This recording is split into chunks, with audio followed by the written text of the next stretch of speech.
الحمد لله رب العالمين. اللهم صل على محمد وعلى آل محمد كما صليت على إبراهيم وعلى آل إبراهيم إنك حميد مجيد.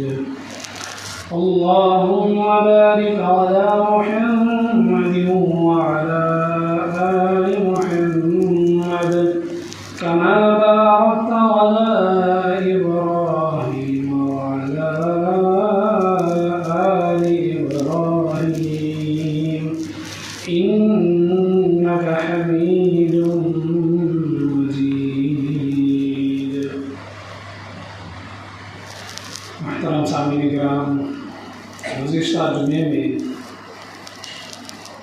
محرم کی 10ویں تاریخ کو پیش آئے سوانح کا ذکر ہوا تھا کہ حضرت امام حسین رضی اللہ تعالیٰ عنہ لوگوں نے اپنے دنیاوی مفاد کے لیے، اپنے حکومت اور سیاست کے لیے، اپنی دنیا کی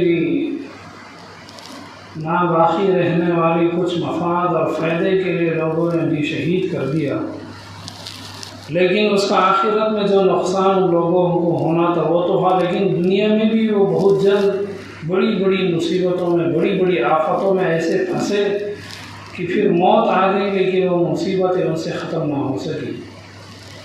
تو بہرحال آج کے اس جمعے میں چونکہ یہ مہینہ اگست کا مہینہ ہے، اس مہینے کی 15ویں تاریخ کو، 15 اگست کو ہندوستان کو انگریزوں کے ہاتھ سے، ان کی غلامی سے آزاد کرا لیا گیا. تقریباً 200 سال انگریزوں نے حکومت کی، بڑا ہی ظلم کیا، زبردستی کی. اپنی مرضی سے وہ کھیتی کرنے والوں کے پاس اناج اور فصل لے لیتے، جتنا ان کا جی چاہتا وہ لے لیتے، صرف کھانے پینے کے لیے، وقت گزارنے کے لیے، اگلی فصل تک اتنا اناج، اتنا راشن کھیتی کا کام کرنے والوں کو دے دیتے، باقی سب کچھ وہ لوٹ لیا کرتے، اور باقی دکانداروں سے، سب لوگوں سے وہ اپنی مرضی، اپنی چاہت کا ٹیکس لگا دیتے. انگریزوں نے ہندوستان پر قبضہ جمانے کے لیے ہر قسم کے لوگوں پر انہوں نے ظلم و ستم کیا، جبر استبداد کیا، اور کئی بے گناہ لوگوں کو انہوں نے قتل کر دیا. چھوٹے چھوٹے بچے یتیم ہو گئے، اور کئی کنیاں کا سہاگن ختم ہو گیا. ہزاروں نہیں لاکھوں گھر ویران ہو گئے، بے آباد ہو گئے، خاندانوں کے خاندان کے نشان مٹ گئے انگریزوں کی وجہ سے. 200 سال کا زمانہ کوئی معمولی زمانہ نہیں، اتنا لمبا زمانہ کہ جس میں انسان جنگ لڑتے لڑتے لوگ تھک گئے، بالآخر وہ ایسی زندگی گزارتے رہے. آخر وقت میں آ کر کے ہندوستان کو 1947 میں 1947 عیسوی میں آزادی ملی. 1600 عیسوی میں مغلیہ بادشاہوں کا، مغل سلطنت کا دور چل رہا تھا، مغلیہ کے خاندان کے بادشاہوں کی حکومت تھی. انگریز اس وقت بادشاہوں کے پاس آیا اور انہوں نے کہا کہ ہم ہندوستان میں کاروبار کرنا چاہتے ہیں.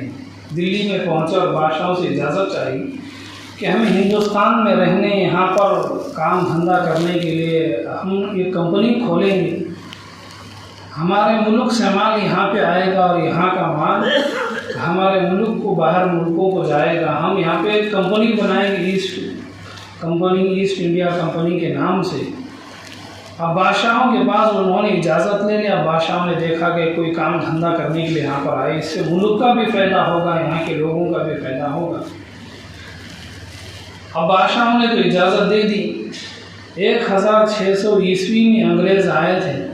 تقریباً وہ لوگ 100 سال تک کاروبار کرتے رہے. کاروبار کرنے کے ساتھ ساتھ انہوں نے اپنی کام کی جگہ میں، اپنے جو ان کی فیکٹریاں تھیں، جو منڈیاں تھیں، اس کی حفاظت کے لیے انہوں نے بادشاہ سے، اپنے اس زمانے کے وزیروں سے، راجاؤں سے اجازت لے کر وہ انہوں نے خود اپنی منڈی کی، اپنے بازار کی، اپنی کمپنی کی حفاظت کے لیے انہوں نے سپاہی تیار کر لیے کہ ہمیں اپنے مال کی حفاظت کے لیے، اپنی منڈی کی حفاظت کے لیے، اپنے مال، اپنی چیزوں کی حفاظت کے لیے ہماری خود کی اپنے لوگوں کی ضرورت ہے، اس لیے ہمیں حکومت اجازت دے اس بات کی کہ ہم اپنے سپاہی خود رکھیں۔ اب اجازت مل گئی۔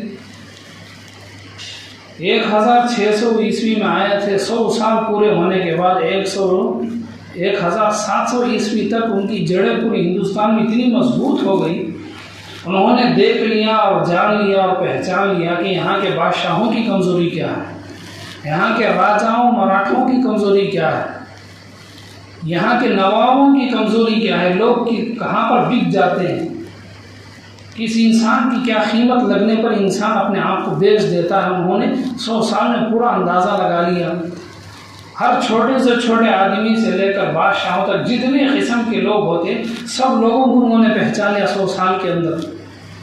پھر 1700 عیسوی سے انہوں نے شروع کیا کہ یہاں پر ہمیں اپنی حکومت بنانا چاہیے، یہاں کی زمین کو برطانیہ کے حوالے کرنا چاہیے۔ پھر اس کے بعد انہوں نے آہستہ آہستہ بادشاہوں کے پاس، بڑے بڑے راجاؤں کے پاس اور نوابوں کے پاس جو ان کے مشیر رہے، ان کے وزیر رہے، ان کو اپنے قبضے میں لینا شروع کر لیا کہ تمہارا نواب کو ہم ختم کر دیں گے، جنگ کرنے کے بعد نواب کے بعد کی پوری حکومت تمہیں مل جائے گی، تمہارے سلطان بادشاہ کو ہم جنگ کے ذریعے ختم کر دیں گے، اور تمہارے بادشاہ کے ختم کے بعد پوری حکومت، پوری زمین، پوری جاگیر تمہاری ہوگی، تم حکومت چلاؤ گے۔ اب ایسی ہرس مل جائے، ایسی جاگیر مل جائے، ایسی دولت مل جائے تو لوگ بہکنے شروع ہو گئے، لوگوں نے اپنے آپ کو بیچنا شروع کر دیا۔ انہوں نے 1700 عیسوی سے تیاری شروع کی، تقریباً 50-60 سال انہوں نے محنت کی۔ پھر 1757 یعنی 1757 عیسوی میں بنگال کے ایک نواب گزرے ہیں، نواب ہیں سراج الدولہ، ان کے ساتھ انہوں نے جنگ شروع کی۔ نواب کے پاس بہت سارے سپاہی تھے، نواب آج کل کی طرح کوئی معمولی نہیں، بہت بڑے اپنے زمانے کے بڑے مالداروں میں سے۔ آپ اندازہ لگائیں ہندوستان میں ایسے ایسے مسلمان نواب گزرے ہیں، انہوں نے خود اپنے لیے لمبی لمبی ٹریننگ رکھی تھی۔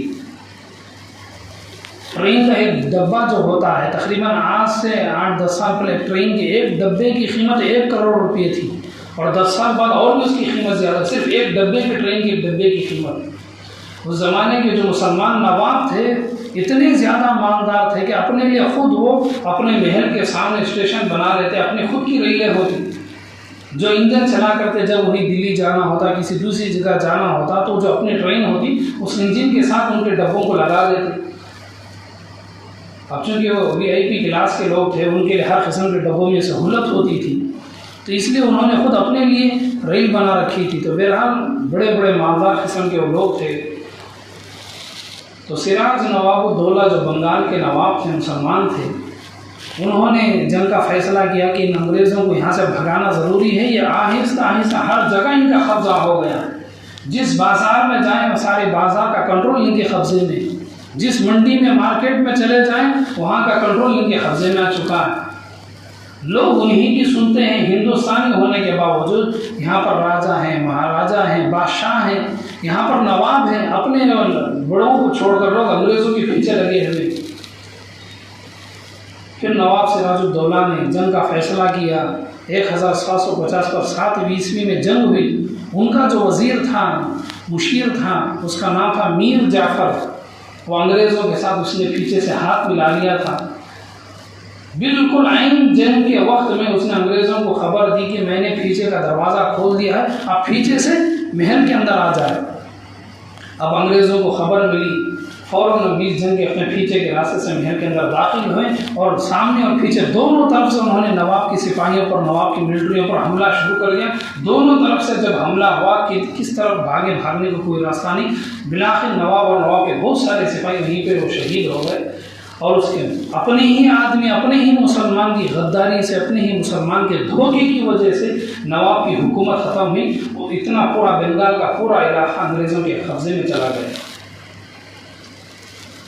صرف ایک مسلمان کی دھوکے کی وجہ سے۔ دنیا کی دولت کے لیے لیکن آج کوئی بھی ان کے نام پہ نہ کوئی درود پڑھنے والا ہے، نہ انہیں کوئی ثواب پہنچانے والا ہے۔ ہندوستان کی آزادی کے لیے جنہوں نے خون بہایا، جنہوں نے اپنی جان کی قربانیاں دی، آج بھی لوگ ان کے لیے دعائیں دیتے ہیں 15 اگست کے دن کہ ہمارے ان بڑوں کی وجہ سے ہمیں یہ ملک ملا ہے، یہ زمین ملی ہے، یہ آزادی ملی، ورنہ آج بھی ہم انگریزوں کے غلام ہو جاتے، وہ جیسے چاہتے ہم استعمال کر لیتے۔ 15 اگست کے دن ایک قسم کی دعائیں دی جاتی ہیں، ان کی شان میں نظمیں اور بہت گیت گائے جاتے ہیں 15 اگست 15 اگست کو۔ تو 1550 عیسوی میں 57 عیسوی میں بنگال کا علاقہ انگریزوں کے قبضے میں آ گیا۔ پھر اس کے بعد انہوں نے دیکھا کہ اس طرف مدراس چنئی سے لے کر پورا میسور تک، یہاں کا کرناٹک کا بہت بڑا علاقہ، تمل ناڈو کا علاقہ ٹیپو سلطان رحمۃ اللہ علیہ کے قبضے میں ہے۔ اب انہوں نے پوری تیاری شروع کر دی کہ ٹیپو سلطان کے ساتھ جنگ کر کے کسی بھی طرح سے یہ جنوب کا علاقہ ہم اپنے کنٹرول میں لے لیں گے۔ تقریباً 40 سال کی تیاری کے بعد وہ لوگ 1795 میں کرناٹک پہنچے، چنئی کے راستے سے، سمندر کے راستے سے۔ پھر اس کے بعد تقریباً 3 جنگیں ہوئی ٹیپو سلطان رحمۃ اللہ علیہ کے ساتھ۔ پہلی جنگ میں ٹیپو سلطان رحمۃ اللہ علیہ جیت گئے، دوسرے میں جیت گئے، لیکن تیسری جو جنگ تھی وہاں پر ان کا جو وزیر تھا، اس وزیر کا نام تھا میر صادق۔ جو ٹیپو سلطان رحمۃ اللہ علیہ کا جو وزیر تھا، جسے رائٹ ہینڈ بھی کہہ سکتے ہیں، اس نے انگریزوں کے ساتھ ہاتھ ملا لیا۔ یہاں پر بھی مسلمان نے دھوکہ دیا، ایک مسلمان کی وجہ سے اس نے بالکل جنگ کے وقت میں بہت سارے سپاہیوں کو یہ کہا کہ تمہیں تنخواہ دینے کا، تمہیں درما دینے کا وقت ہو چکا ہے، تم آ جاؤ۔ محل کے دوسرے حصے میں وہ لے کر کے چلا گیا اور پیچھے سے راستہ انگریزوں کو اس نے کھول کر کے چھوڑ دیا۔ پیچھے سے سارے انگریز اپنے سپاہیوں کو لے کر ٹیپو سلطان رحمۃ اللہ علیہ کے محل میں داخل ہو گئے، اور دو لوگ، ایک تو سامنے سے جنگ ہو رہی ٹیپو سلطان رحمۃ اللہ علیہ کے ساتھ میدان میں، اور پیچھے سے ان کے محل میں پورا قبضہ ہو گیا، ان کے بچوں اور سب عورتوں کو، جتنی بھی گھر کی عورتیں تمام کو غلام بنا لیا گیا۔ پھر وہاں سے وہ پیچھے سے حملہ کرنے کے لیے ٹیپو سلطان رحمۃ اللہ علیہ کے پاس میدان میں آ گئے۔ انہیں خبر ملی کہ تمہارے بچوں کو، تمہاری گھر کی عورتوں کو، پورے خاندان کو انگریزوں نے محل پہ قبضہ کر کے سب کو غلام بنا لیا۔ لیکن وہ پھر بھی ہمت نہیں ہارے، وہ پھر بھی جنگ لڑتے رہے۔ بالآخر انگریز نے دور سے گولی کا نشانہ لگایا، وہ گولی ان کے سینے میں لگی اور گھوڑے پر سے لڑتے ہوئے زمین پہ وہ نیچے آ گئے۔ اب ٹیپو سلطان رحمۃ اللہ علیہ ایسے بہادر انسان تھے، تقریباً 2 جنگیں وہ انگریزوں کے ساتھ جیت چکے تھے۔ تیسری جنگ کے اندر اپنے ہی وزیر کی وجہ سے اپنے مسلمان کے دھوکہ دینے کی وجہ سے اس جنگ میں ہار ہو گئی۔ ٹیپو سلطان رحمۃ اللہ علیہ ایسے بہادر انسان تھے، جنگ میں اتنی ہمت اور بہادری سے لڑنے والے تھے، جب وہ زمین پر شہید ہو کے گرے تو انگریز نے ایک بہت بڑی لاٹھی لے کر کے دور ہی سے ان کے جسم کو حرکت دینے لگا کہ ایسا نہ ہو کہ میں سامنے جاؤں اور تلوار اٹھا کر کے میرے پر حملہ کر دیں۔ ہوتا ہے جنگ کے میدان میں جب لڑائی ہوتی ہے تو زیادہ زخموں کی وجہ سے انسان بے ہوش بھی ہو جاتا ہے، یا انسان زخموں کی وجہ سے سست ہو کر تھک کر کے نیچے بھی گر جاتا ہے۔ وہ یہ دیکھنے کے لیے کہ یہ زندہ ہیں یا پھر بے ہوش ہو کے گرے ہیں یا پھر ان کا ایسے وہ شہید ہو چکے ہیں، جاننے کے لیے دور سے انہوں نے لاٹھی سے ادھر ادھر حرکت دی، کندھے کو لکڑی لاٹھی لگا کر وہ سمجھ گئے کہ ٹیپو سلطان رحمۃ اللہ علیہ وہ شہید ہو چکے ہیں۔ اس وقت انگریز نے لات مار کے زمین پہ کہا کہ آج سے ہندوستان ہمارا ہے۔ پہلی 2 جنگوں میں بڑی نقصان اٹھانی پڑے انگریزوں کو۔ پھر انگریزوں نے تیسری جنگ کے لیے چنئی کے راستے سے بہت سارے اپنے انگریزوں کو، اپنے لوگوں مراٹھاؤں کو بلا کر کے اس جنگ میں ٹیپو سلطان رحمۃ اللہ علیہ کو دھوکہ دیا۔ جنگ میں اس نے دھوکے کے ساتھ جنگ جیت لی۔ اس وقت خود حیدرآباد سے نظام جو وہاں کے بادشاہ تھے، ان سے بھی انہوں نے مدد مانگی تھی، وہ بھی ان کی مدد کرنے والے تھے، لیکن انگریزوں نے دھمکی دی اگر آپ ٹیپو سلطان کے ساتھ جنگ میں آئیں گے تو ہم آپ کی حکومت ختم کر دیں گے۔ اور ان کی دھمکی کی وجہ سے وہ جو مسلمان حیدرآباد کے نظام جو نواب تھے، آج بھی نوابوں کا محل ہے حیدرآباد کے اندر، ان کے زمانے کے بہت کچھ وہاں پر سامان موجود ہے۔ حیدرآباد کا جو میوزیم ہے وہاں پہ حیدرآباد کے نواب جو نظام گزرے ہیں، ان کے زمانے کے نوابوں کی بہت ساری چیزیں آج بھی موجود ہیں۔ وہ انگریزوں کی دھمکی کی وجہ سے وہ پیچھے ہٹ گئے اور انگریزوں کو حملہ کرنے کا موقع مل گیا۔ تقریباً 1790 میں ٹیپو سلطان رحمۃ اللہ علیہ شہید ہو گئے۔ اب 1 سال بعد 1800 ہو گیا۔ اس وقت شاہ عبد العزیز دہلوی رحمۃ اللہ علیہ، شاہ عبدالحق محدث دہلوی رحمۃ اللہ علیہ دلی میں بہت بڑے علماء کرام تھے، محدثین میں سے تھے۔ اس زمانے میں حدیث کا علم حاصل کرنے کے لیے مکہ اور مدینہ جانا پڑتا، وہاں جا کے حدیث سیکھ کر کے یہاں پہ آنا ہوتا۔ حدیث ہندوستان میں جو آیا ہے، اگر اس سے جاننے کے پیچھے سے چلے جائیں گے کہ حدیث ہندوستان میں شروع کہاں سے ہوا، حدیث کے علم کو ہندوستان میں لانے والے کون تھے، تو شاہ عبدالحق محدث دہلوی رحمۃ اللہ علیہ کا نام ہے۔ انہی سے حدیث یہاں پہ حدیث کا سبق، حدیث کا علم ہندوستان میں آیا ہے، اس سے پہلے حدیث کا علم ہندوستان میں نہیں تھا۔ تو شاہ عبدالحق محدث دہلوی رحمۃ اللہ علیہ، شاہ عبدالعزیز دہلوی رحمۃ اللہ علیہ، یہ اکبر بادشاہ کے خاندان کے تھے۔ انہوں نے دلی میں فتویٰ دیا کہ انگریزوں نے ادھر بنگال کے اندر، انہوں نے وہاں پہ سراج بابو دولہ کے ساتھ جنگ کر کے پورے بنگال کو انہوں نے قبضہ کر لیا، اور پھر ادھر کرناٹک میں ٹیپو سلطان رحمۃ اللہ علیہ کے ساتھ جنگ کر کے انگریزوں نے وہاں پہ قبضہ جما لیا، اور پھر اس کے بعد انگریزوں نے مسلمانوں کے ساتھ بالخصوص مسجدوں کے ساتھ جو بھی مدرسے تھے ان کو گرانا، توڑنا، جلانا، اس طرح کی حرکتیں کی۔ ابھی ہمارا ملک دارالحرب بن چکا ہے، انگریزوں کا غلام ہو چکا ہے۔ اس ملک کو آزاد کرنے کے لیے ہر مسلمان کو انگریزوں کے ساتھ جنگ کرنا فرض ہے۔ علماء نے فتویٰ دے دیا کہ ہر مسلمان کو، ہر مرد کو جنگ میں جانا، جہاد میں نکالنا، یہ اس کے لیے فرض ہے۔ اب اس فتوے کو پورے ہندوستان میں پھیلا دیا گیا۔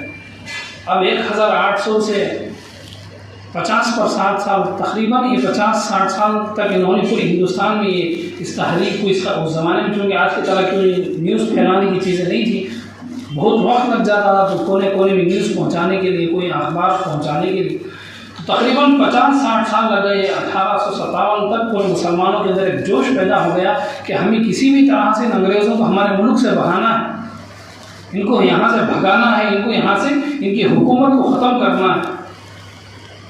1857 میں نہیں، 1850 میں مسلمانوں کے ساتھ یہاں کے دوسرے غیر قوموں نے بھی حصہ لیا۔ 2 جنگیں ہوئی اس وقت۔ امبالہ ایک علاقہ ہے یو پی کا، وہاں پر، اور شاملی، ان 2 جگہوں میں جنگ ہوئی۔ اس جنگ کے جو بڑے سمجھے جاتے تھے ان میں ایک میں مولانا جعفر تھانیسری رحمۃ اللہ علیہ، اور شاملی کے میدان میں حاجی امداد اللہ مہاجر مکی رحمۃ اللہ علیہ۔ چونکہ مسلمانوں کے بڑے بڑے جو علماء تھے انہوں نے فتویٰ دے دیا کہ ہر مسلمان کو جنگ میں جانا ضروری ہے۔ اب جنگ کے اندر اتنا سامان بھی نہیں تھا، لیکن اپنے ہاتھ میں جتنا ہو سکے، لاٹھی ہو سکے، جتنا بھی ہو سکا، لوہے کی سلاخوں کو لے کر، چیزوں کو لے کر، کسی کے پاس لوہے کی تلوار تھی، کسی کے پاس بندوق تھی، جتنا سامان تھا جنگ کا لے کر کے وہ تیار ہو گئے۔ 1850 میں 2 جنگیں ہوئی انگریزوں کے ساتھ، اس میں مسلمانوں کے ساتھ غیر بھی شامل تھے، بہت سارے ہندو بھی شامل تھے، ہندوؤں نے بھی قربانی دی اس ملک کو آزاد کرانے کے لیے۔ لیکن اس میں وہاں پر بھی خود اپنے ہی مسلمانوں نے دھوکہ دے دیا۔ کچھ غیر بھی ایسے تھے جو انگریزوں کے ساتھ ملے ہوئے تھے، انہوں نے خبر بھیجی کہ فلاں فلاں میدان میں یہ جنگ کرنے کی تیاری کر رہے ہیں، ان کے اوپر کس طرح سے، کس راستے سے پیچھے سے حملہ کرنا ہے۔ اب انگریزوں کو معلوم ہو گیا، وہ ہر جگہ اپنے جاسوس رکھے ہوئے تھے، ہر جگہ اپنے پاس اپنے آدمی رکھے ہوئے تھے، بکے ہوئے تھے بہت سارے لوگ، جو جہاں بھی آزادی کو حاصل کرنے کے لیے جنگ کے لیے مسلمان یا غیر تیار ہوتے، وہ کسی بھی طرح سے لا کر کے انگریزوں کے کان میں بات پہنچانے والے خود ہمارے ہی ملک کے بہت سارے تھے، مسلمان بھی تھے، اس میں غیر بھی تھے۔ اب اس جنگ میں ہار ہو گئی، 2 جنگیں ہوئی اس وقت، ایک ہی سال میں 2 جنگوں میں مسلمانوں کو ہار ہوئی، بہت سارے مسلمان اس میں شہید ہو گئے، تقریباً اس میں 14,000 مسلمان شہید ہو گئے دونوں جنگوں کے بعد، غیر بھی ہوئے لیکن مسلمانوں کی تعداد 14,000 تھی۔ اب اس کے بعد انگریز نے وہاں پہ جنگ میں جو دیکھا، زیادہ تر مسلمانوں کے چہرے، مسلمانوں کے ٹوپیاں، مسلمانوں کی داڑھی، جھبے، مسلمانوں کے پھیٹے عمامے تھے۔ اب اس نے تحقیق کی کہ ان جنگوں میں مسلمان کیوں زیادہ ہیں، غیر بھی ہیں، ہندو بہت سارے لوگ بھی ہیں، لیکن مسلمان کیوں ان جنگوں میں زیادہ ہیں۔ اب انگریزوں نے اس کے بارے میں تحقیق شروع کر دی، جانکاری حاصل کرنی شروع کر دی کہ مسلمان ان 2 جنگوں کے اندر کہاں سے آئے، کس نے ان کے اندر جنگ میں جانے کے لیے ان کے اندر ایک ہمت بھری، ان کے اندر کس نے ان کے اندر ایک جوش کو پیدا کیا۔ پھر انہیں معلوم ہوا کہ مسلمانوں کے علماء کے ذریعے سے جہاد کا حکم نافذ ہو چکا ہے، جہاد مسلمانوں کو اس ملک کی آزادی حاصل کرنے کے لیے اپنی جان کی قربانی دینے کے کا حکم ملا ہے۔ اب اسی وقت برطانیہ سے ایک وہاں سے گروپ وہاں سے ہندوستان میں آئی کہ کیا بات ہے کہ بار بار لوگ کیوں اپنے ملک کو حاصل کرنے کے لیے جنگ کر رہے ہیں۔ یہاں پر جو کمانڈر تھا انگریزوں کا، ولیم نام جس کا تھا، ولیم پورنی، اس نے رپورٹ بھیجی کہ یہاں کے جو مسلمانوں کے جو بڑے سمجھے جاتے ہیں، انہوں نے مسلمانوں کے اندر جنگ لڑنے کا جوش پیدا کر دیا۔ انہوں نے اپنے کتابوں کے ذریعے، اپنے کلام و قرآن کے ذریعے بتا دیا کہ جہاد میں جانا، ہندوستان کو آزاد کرانا فرض ہے، اس لیے ہر جنگ میں مسلمان سامنے، جہاں بھی جائے مسلمان ضرور ملتا ہے ہندوستان کو آزاد کرانے کے لیے۔ پھر اس کے بعد برطانیہ سے ایک آرڈر ملا کہ تم ان مسلمانوں کے اندر سے جنگ کا جذبہ، جنگ کا شوق ختم کرنے کے لیے سب سے پہلے تم ان کے عالموں کو قتل کرو اور ان کے قرآن کو جلانا شروع کر دو۔ کیوں؟ اس لیے کہ ان کے قرآن ہی کے ذریعے سے جہاد کا حکم یہ بتا رہے ہیں۔ جہاد کو آج کی دنیا میں بدنام کیا گیا۔ جہاد اس وقت فرض ہوتا ہے، جہاد کب کرنا چاہیے، اگر آپ اس کو جاننا چاہتے ہیں تو بس اتنا آپ جان لیں کہ جب انگریزوں نے ہندوستان میں ظلم شروع کیا اس وقت جہاد فرض ہو چکا تھا۔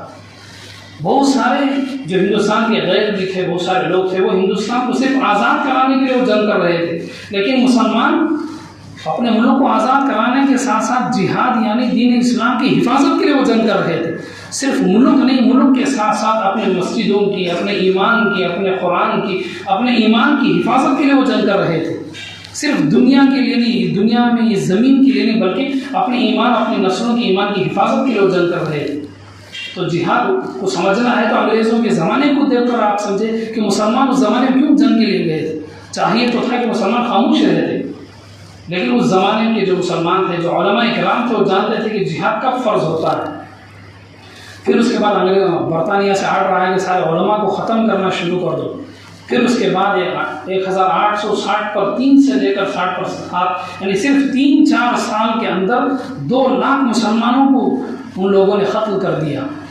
جہاں انگریزوں نے علامت بتا دی، جہاں بھی داڑھی والا مسلمان مل جائے۔ اس زمانے میں نشانی یہ تھی کہ اس زمانے میں آج کی طرح ٹوپی پہننے والے مسلمان بہت کم تھے۔ ٹوپی پہننے والے، داڑھی چھوڑنے والے، جبہ پہنا صرف عالموں کی پہچان تھی۔ حضرت عمر فاروق رضی اللہ تعالیٰ عنہ نے اپنے زمانے میں قانون بنا دیا کہ علماء کرام کے کپڑے، حافظوں کے کپڑے الگ ہوں گے، کوئی بھی ان کے کپڑے نہیں پہنے گا۔ مثال کے طور پر پولیس کا ایک ڈریس ہوتا ہے، سب لوگ پولیس کے کپڑے پہنے، پولیس کی طرح خاکی ڈریس پہنے، تو پولیس میں اور ان لوگوں میں کیا فرق رہے گا؟ تو عمر فاروق رضی اللہ تعالیٰ عنہ امیر المؤمنین نے یہ قانون بنا دیا تھا کہ حافظوں کے لیے، عالموں کے لیے اور مفتیان کرام کے لیے، محدثین مفسرین کے لیے ایک ہی کپڑے ہوں گے، وہ کپڑے دوسرے نہیں پہنیں گے۔ وہ سلسلہ ایسی چلتا رہا، لمبے لمبے کپڑے پہنا، سفید رنگ کے لمبے لمبے، عرب میں بالکل نیچے تک پہنتے اور ہندوستان میں گھٹنے سے نیچے تک پہنتے۔ بہرحال انگریزوں نے بتا دیا کہ عالموں کی نشانی یہ ہے کہ وہ سر پر پگڑی باندھیں گے یا پھر ٹوپی پہنیں گے یا پھر ان کے پاس داڑھی ہوگی، جھبے ہوں گے لمبے لمبے۔ جو یہ عالموں کی نشانی تھی کہ ان کے جھبے گھٹنے سے نیچے ہوں گے۔ ایک جھبا ہوا تو آپ نے بھی دیکھا ہوگا بہت سارے غیروں کو، ان کے جھبے آدھے ران تک ہوتے ہیں، گھٹنے سے اوپر ہوتے ہیں، لیکن عالموں کے، حافظوں کے جھبوں کو گھٹنے سے نیچے لایا جاتا ہے۔ تو بہرحال انگریزوں نے نشانی بتا، جہاں چاہیں، جہاں کہیں انہیں اس طرح کے کپڑے والے حافظ ملے، عالم دین ملے۔ بہت سارے مسلمانوں کو انہوں نے، تقریباً 2 لاکھ مسلمانوں کو صرف 3 سال کے اندر انہوں نے ختم کر دیا۔ ان میں سے 60,000 علماء اور حافظ کرام تھے۔ آج کے لحاظ سے یہ معمولی بات معلوم ہوتی ہے کہ 60,000 عالم اور حافظ تھے۔ 60,000 عالم اور حافظ بننا بہت بڑی بات ہے۔ کون اپنے بچوں کو حافظ بنائے، کون اپنے بچوں کو عالم بنائے؟ دنیا کے نقصان کے ساتھ کون بنانے کو تیار ہے؟ اور اس زمانے میں 60,000 ایک بہت بڑی آبادی تھی حافظوں کی، عالموں کی۔ 60,000 عالموں کو ختم کر دیا گیا، انہیں شہید کر دیا گیا انگریزوں نے۔ اور پھر اس کے بعد وہاں سے سلسلہ شروع ہوا، انہوں نے ہر مسجد سے، ہر مسلمان کے گھر سے قرآنوں کو جمع کرنا شروع کر دیا۔ تقریباً 3 لاکھ قرآنوں کو انہوں نے جلا کر کے ختم کر دیے۔ آج کی طرح پرنٹ کا زمانہ نہیں تھا انگریزوں کے زمانے میں۔ 1850 پر 7 عیسوی میں تقریباً آج سے تقریباً قریب 150 سال پہلے کے جتنی بھی وہ قرآن لکھی جائے، اپنے ہاتھوں سے لوگ لکھتے تھے، اور لکھنے والے بھی ہر کوئی نہیں، لکھنے والے الگ ہوتے تھے۔ ایک قرآن لکھنے کے لیے تقریباً 3 4 6 مہینے ہو جاتے۔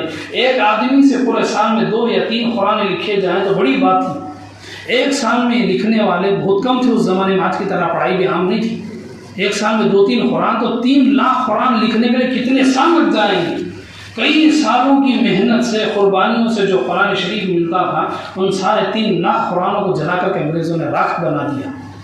دور دور تک نہ کوئی عالم ملنے کو تیار، نہ حافظ ملنے کو تیار۔ جو بھی حافظ عالم بچ گئے تھے وہ اپنی جان بچانے کے لیے کہیں کہیں چھپ کر کے جگہ بدلتے رہے تاکہ انگریزوں کے ہاتھ میں نہ لگ جائے۔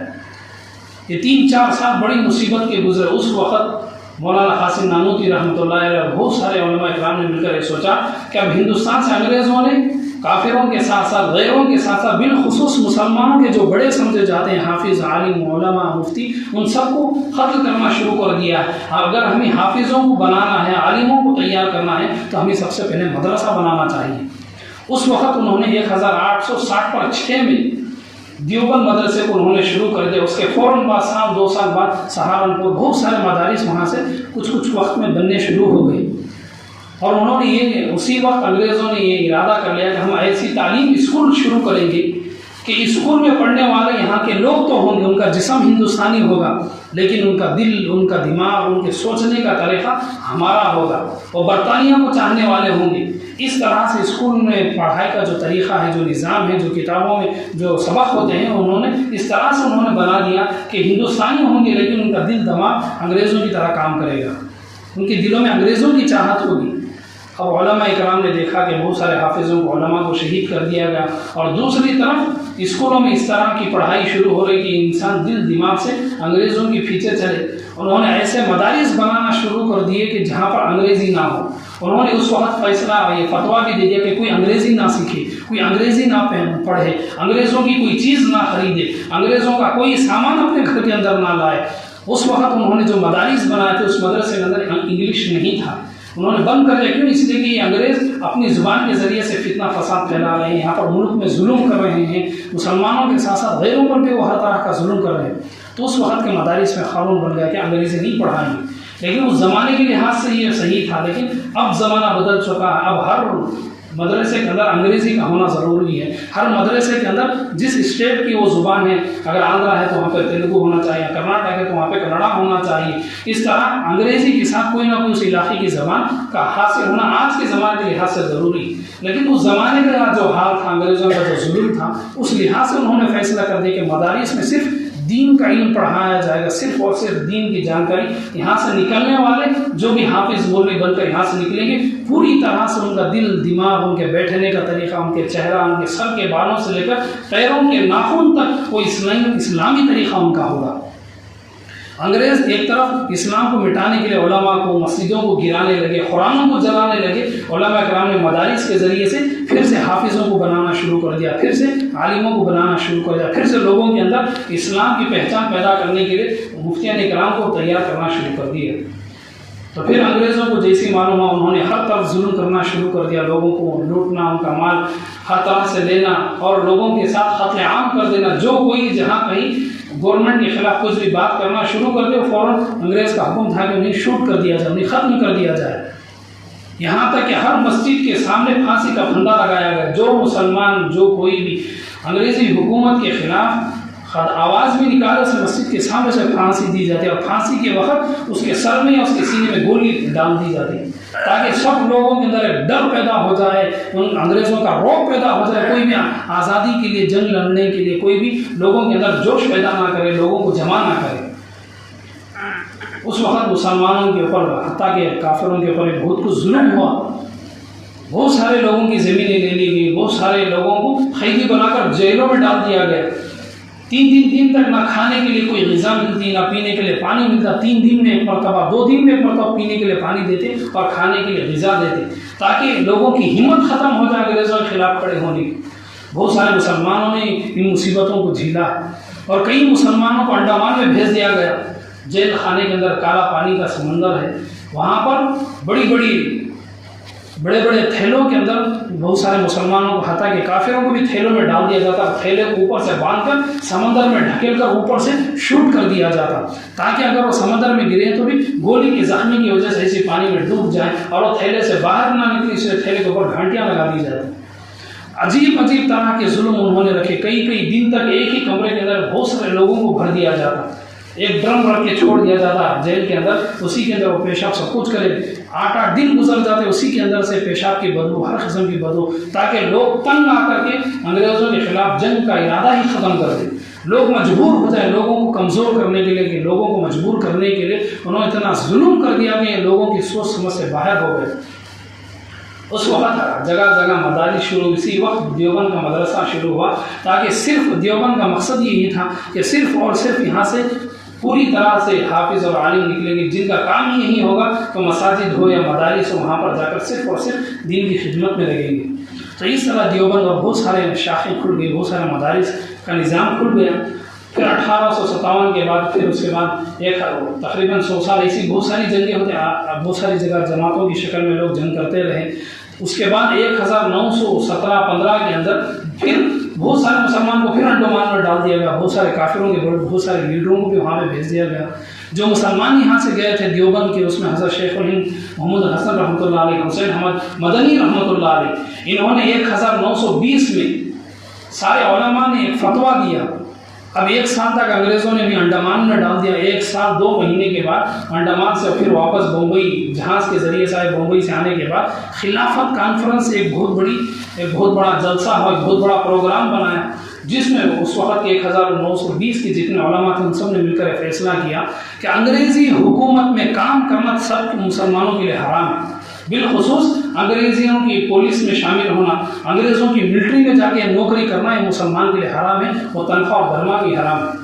اب انگریزوں کے بات پہنچانے والے، انگریزوں کے ٹکڑوں پر پلنے والے ہر جگہ موجود تھے، جا کر کے انگریزوں کو خبر دے دی کہ مسلمان اس طرح سے فتویٰ انہوں نے بنا دیا، سارے ملک میں فتویٰ بھیج رہے ہیں۔ انگریزوں نے فیصلہ کیا، جن لوگوں نے بھی اس مجلس کے اندر، اس پروگرام کے اندر حصہ لیا، جتنے بھی اس میں بڑے بڑے عالم ہیں، ان کے جتنے بھی بڑے سمجھے جاتے ہیں، بغیر کسی ضمانت کے سب کو ایئر پر وارنٹ جاری کر دیا۔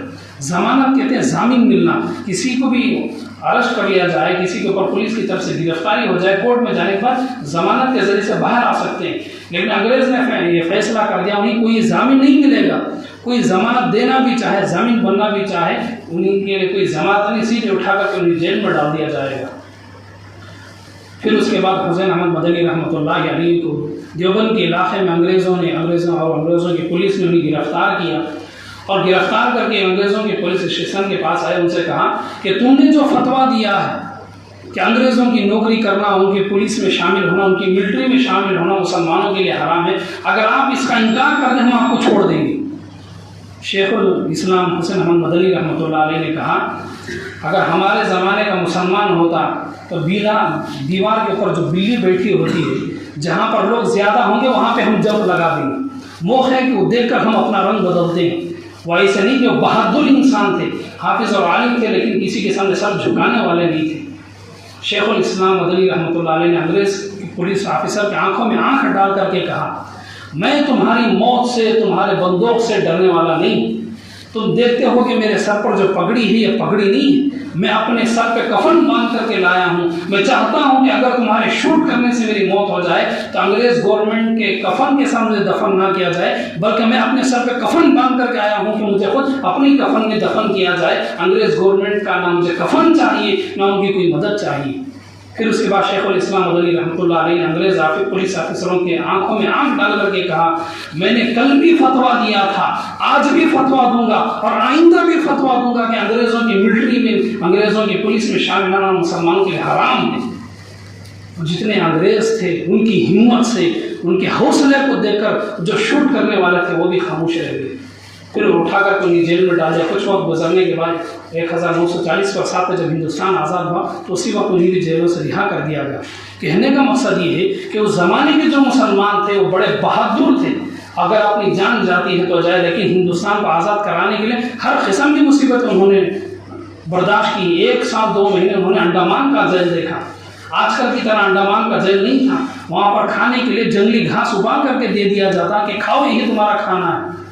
آج کل کی جو قیدیوں کو جو غذا ملتی ہے یہ بھی ایک قسم کی ہے، اس زمانے کے لحاظ سے جنت کی غذا ہے۔ ان لوگوں کے لیے جو گھاس پیدا ہوتی ہے اس گھاس کو ابال کر کے دے دیا جاتا ہے، یہ تمہاری غذا ہے۔ روٹیوں کو ایسے ایسے روٹیاں نہیں دی جاتی جن روٹیوں میں کیڑے پڑ جاتے ہیں، انہیں اپنی جان بچانے کے لیے مجبور ہو کر وہ ان روٹیوں کو کھاتے جن روٹیوں کے اندر کیڑے حرکت کرتے رہتے۔ اس طرح سے انہوں نے قیدی کی زندگی گزار کر بہرحال ہندوستان کو بہت سارے مسلمانوں نے، کافروں نے آزاد کرایا ہے۔ آج کے اس جمعے میں بتانے کا مقصود یہ ہے کہ اس ملک کو آزاد کرانے میں غیروں کے ساتھ مسلمانوں نے بڑی قربانی دی ہے۔ آج سے 20 سال پہلے اسکول کی کتابوں میں کتنے مسلمانوں کا نام تھا اور آج کی اسکول کی کتابوں میں کتنے مسلمانوں کا نام ہے، کتنے مسلمانوں کا نام آہستہ آہستہ کتابوں میں سے ہٹتا جا رہا ہے۔ مسلمانوں کو جاننا چاہیے ہندوستان جب آزاد ہوا کئی مسلمانوں نے اپنے لیے پاکستان لے لیا، جانے والوں نے اپنا حصہ لے لیا، لیکن یہاں پہ رہنے والوں کے لیے یہیں پہ حصہ ہے۔ اگر کسی باپ کی اولاد گھر سے جاتے ہوئے اپنے لیے الگ گھر لے لے، اپنی زمین لکھوا کر کے جائے، تو جانے والے کا وہ حصہ ہے، ماں باپ کے ساتھ جو اولاد رہے ان کا حصہ وہی گھر ہوتا ہے۔ تو جو مسلمان ہندوستان جب الگ الگ ہو، ہندوستان پاکستان جو ہندوستان میں رہ گئے، ان کے لیے یہی ہندوستان ملک کے یہاں پر ہمارے بڑوں نے قربانیاں دی۔ درختوں کے پیدا ہونے کے لیے بارش کی پانی کی ضرورت ہے، لیکن اس ملک کو آزاد کرانے کے لیے ہمارے بڑے مسلمانوں نے اپنے جسم کا خون بہایا ہے۔ کئی جگہوں میں اتنا خون بہا کہ وہاں پر چلنے پر اپنے پیروں میں خون سے ساری زمین رنگی ہوئی تھی۔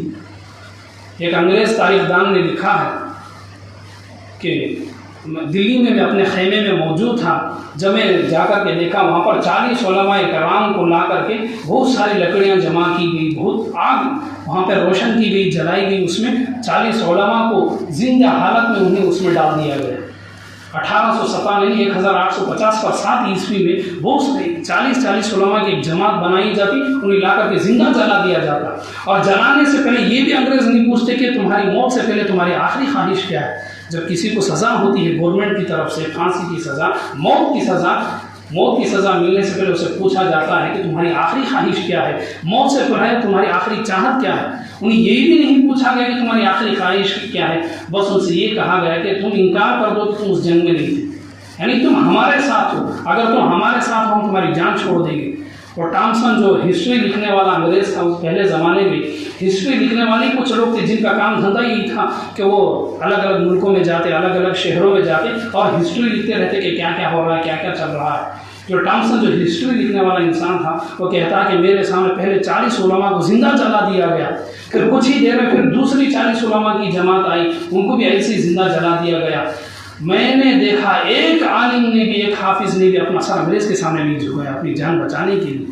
تو کہنے کا مقصد یہ ہے کہ اس ہندوستان کو آزاد کرانے کے لیے غیروں کے ساتھ ساتھ، کافروں کے ساتھ، ہندوؤں کے ساتھ ساتھ بہت سارے مسلمانوں نے، اس زمانے کے حافظوں نے، علماء نے، مفتیان کرام نے اپنی جان کی قربانی دی۔ کئی دور تک مسلمانوں کے خاندان گھر ویران ہو گئے۔ تو بہرحال ایسے وقت میں ہمیں اپنے جو اس ملک کو آزاد کرانے کے لیے جتنے لوگوں نے اپنی جان کی قربانی دی مسلمان، ان کے لیے ہمیں دعا کرنا چاہیے۔ جب ہم اپنے بڑے ماں باپ دادا نانی جو بھی آبا اجداد ہوتے ہیں، ان کے موت کے بعد اگر ہم ان کے لیے دعا نہ کریں تو ہمارے آنے والی نسلیں ہمیں بھی یاد نہیں رکھیں گی۔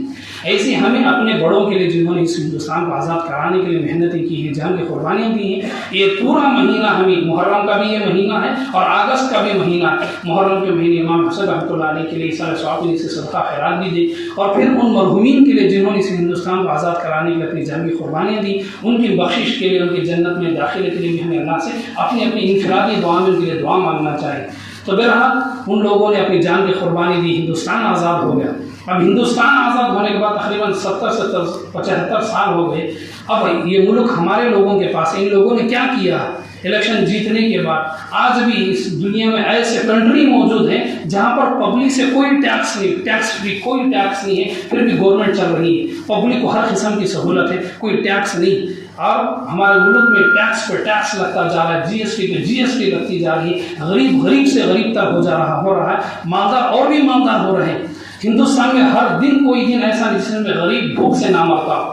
یہ رپورٹ ہوتی گورنمنٹ کے پاس، روزانہ ہندوستان میں لوگ بھوک سے مرنے والے آج بھی موجود ہیں۔ یورپ میں ایسے کنٹری بھی موجود ہیں، گورنمنٹ کے پاس اتنا زیادہ فنڈ جمع ہو گیا ہے کہ گورنمنٹ کو خود سمجھ میں نہیں آ رہا کہ ہمارے پاس جو فنڈ ہے، جو پیسہ ہے، جو خزانہ ہے، ہم اسے کیسے خرچ کریں۔ شادی جس کی ہوگی گورنمنٹ کی طرف سے اسے پیسے دیے جا رہے ہیں، جس کے بچے ہو جائے گورنمنٹ کی طرف سے اسے پیسے دیے جا رہے ہیں، جسے گھر نہیں ہے گورنمنٹ کی طرف سے پورا مکمل گھر بنا کے دیا جا رہا ہے، جس کے رہنے کے لیے زمین نہیں ہے، کام دھندا نہیں ہے، اس کے لیے لگانے کے لیے دکان کا پورا خرچہ گورنمنٹ دے رہی ہے۔ ایسے یورپ کے اندر ایسے کنٹری موجود ہیں۔ جب وہ لوگ گورنمنٹ چلا سکتے تو ہمارے ہندوستان کے لوگ کیوں نہیں چلا سکتے؟ لیکن یہاں پہ یہ سوال ہے، اپنی پارٹی کو سنبھالنا، اپنے لیے فنڈ جمع کرنا اور پھر باہر ملکوں میں لے جا کر کے پیسے بلیک منی کے طور پر جمع کرنا۔ انگریزوں نے جو لوٹا وہ تو لوٹا ہی تھا۔ باہر کے دشمن سے لڑنا آسان ہے، جب ہمارے گھر کے اندر دشمن ہو، باہر کے چور کو پکڑنا آسان ہے، جب اپنے گھر کا آدمی چور بن جائے تو اسے پکڑنا اور اس سے مقابلہ کرنا مشکل ہوتا ہے۔ تو بہرحال اس زمانے میں جن کے پاس حکومت ایسی گورنمنٹ آ جائے کہ کچھ وقت لے کر کے پبلک سے 5-10 سال کے بعد ایسا نظام بنائے کہ لوگوں کو ٹیکس دینے کی ضرورت نہ پڑے۔ آج بھی لوگ دبئی کو لے لیں، دبئی کے اندر کوئی ٹیکس نہیں، دنیا کی بہت ساری کمپنیاں وہاں پر کام کرتی ہیں، 1 روپے کا ٹیکس کسی کو دینا نہیں پڑتا، لیکن وہاں کی گورنمنٹ چل رہی ہے، وہاں کی گورنمنٹ کی طرف سے غریبوں کو سب کچھ مل رہا ہے۔ بہرحال کرنے کے لیے بہت سارے طریقے ہیں. حکومت میں بیٹھنے والوں کی نیت صاف ہو تو سب کچھ ہو سکتا ہے. بہرحال ہمیں سب سے پہلا کام یہ کرنا چاہیے کہ اس مہینے میں ہمارا ملک آزاد ہوا ہے. ہمارے بڑوں نے اس ملک کو آزاد کرانے کے لیے جو جانیں قربانی دی ہے، ان کی مغفرت کے لیے، ان کے جنت کے داخلے کے لیے ہمیں ان سے دعائیں کرنی چاہیے. اللہ تعالیٰ سے دعا اللہ تعالیٰ ہمارے بڑوں کو جنت میں داخلہ عطا فرمائے. آمین وآخر دعوانا الحمد للہ رب العالمین.